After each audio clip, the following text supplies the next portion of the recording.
story, but hopefully you're asking, well, Dr. T, why are you telling us about that right now? Because we need to have a conversation here about fear. We need to have a conversation about that, and I'm going to say for a couple reasons, right? I think that we are in a moment where most of the folks that we are trying to work with, help, most of the folks in our industry, whether or not we know it, are working through some fear, right? And I want to say a couple things about that. Number one, most of the decisions that we make in our lives are based in relationship in some way, shape, or form to fear. We know that from a social science perspective, fear is probably the single most dominating factor in our decision making, and we usually don't even know when we're in it.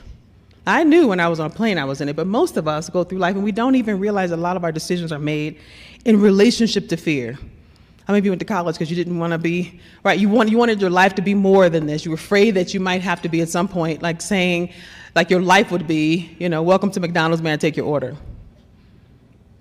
There's nothing wrong with that. Lots of people make their livelihood that way. But most of us went to college and tried to do other things because we wanted to have more options in that. We didn't want that to be our option.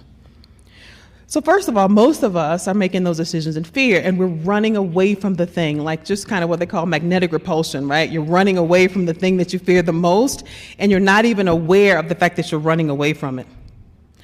The second thing I want to say about fear is that most of us, right, we know this from a social science perspective, don't make good decisions in fear. We just don't. Right? We know that. There's a lot of good social science to talk about why. When people are afraid, right, they don't open up and say, oh my gosh, we got to make more housing for everybody. Right? I know there's not enough housing to go around, but let's figure it out together. What happens when people are afraid? Right? There's not enough to go around. There's scarcity. There's a different way that people show up. They stop dreaming. They stop imagining what could be.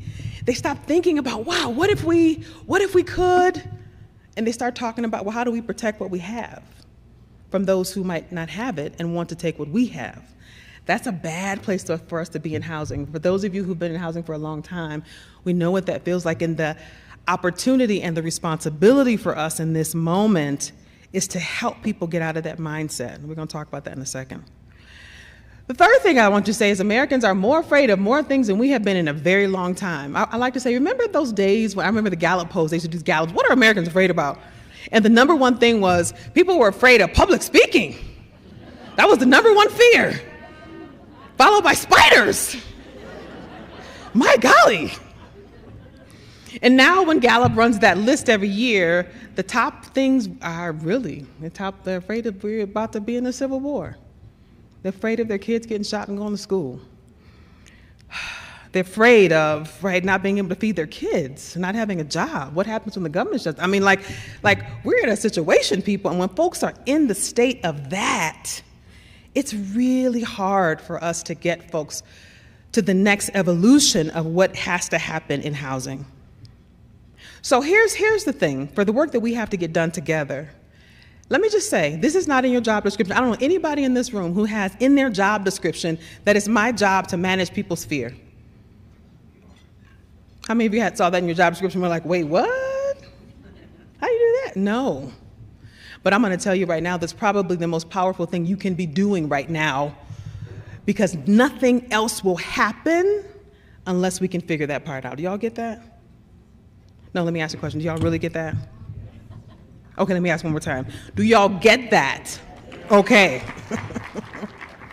So this moment really calls for us to be courageous in a different way than we ever have been, and to be good troublemakers, right? To be the folks who can walk into a room and change the energy of the room, knowing that people at all levels of scale, not just folks who are in this room and rooms that we are going into, but folks in community, folks in government. I mean, folks are really afraid, and you and I have to be the courageous leaders to manage through that and to help people get back to a sense of what if. There was a poster outside that said, it was something about like, imagine what this could be if we all got together in solidarity. What could this look like in 5 years?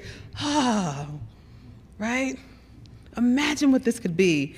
And the upside of that was obviously something positive. The idea was we're going to lean in something positive, right? Something good is going to happen. Okay.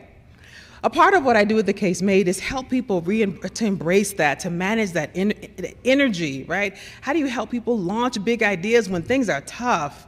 When we don't have the resources, we don't have the money, we don't have the staffing, the feds are not cooperating, or the state's not cooperating, or local leaders don't see the same way, or local funders have a different vision. And still, we have to manage through that, right? That's a part of what I do, so hopefully that gives you a little context. And so this notion of fear is one of the aspects of learning the principles of case making. How do you make the case to folks when they're not even thinking about the work that we're trying to get done?